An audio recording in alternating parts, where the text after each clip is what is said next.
So it turns out we can always solve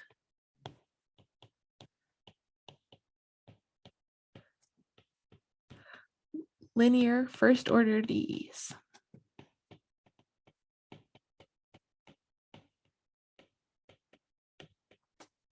Okay, now let's talk through how we do it. Okay. So this method is based on the product rule from Calc 1. So take a moment and let's just remember how the product rule works. Try and write it down now. So if you have d dt of u times v,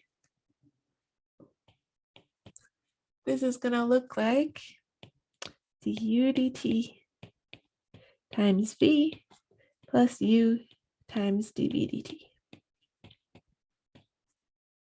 And here's a quick example. If we were differentiating t cubed times y, we have the derivative of t cubed times y plus t cubed times the derivative of y. So this is going to look like 3t squared y plus t cubed dy dt. Okay. All right. Now, it sometimes happens that we get really lucky and we have a linear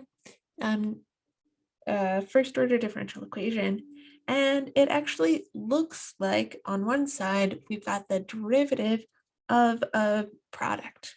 So for example, here we have t cubed dy dt plus 3t squared y equals cosine of t. And we've actually just calculated the derivative of t cubed y, and notice that's what we see here. Okay, so we can rewrite this left-hand side. We're just gonna work through this example and see what happens.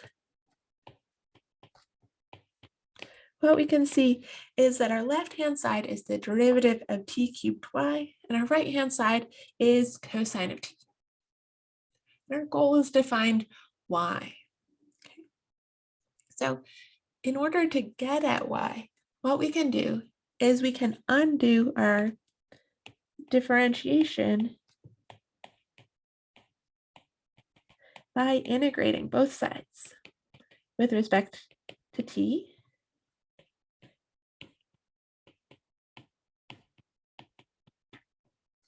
Okay, so integrating this derivative on the left-hand side is just going to give us back t cubed y. Okay, so we're going to be integrating d dt of t cubed y and integrating cosine of t dt. And this gives us t cubed y equals sine of t plus c. Okay, so this is great for us because now we have y. It's not inside of a derivative, and so we can solve for it. Okay, so y is going to be equal to sine of t plus c over t cubed. Notice here when we solve for y, everything on the left-hand side and everything on the right-hand side gets divided through by that coefficient t cubed. Okay, and so we've written down all of the solutions here.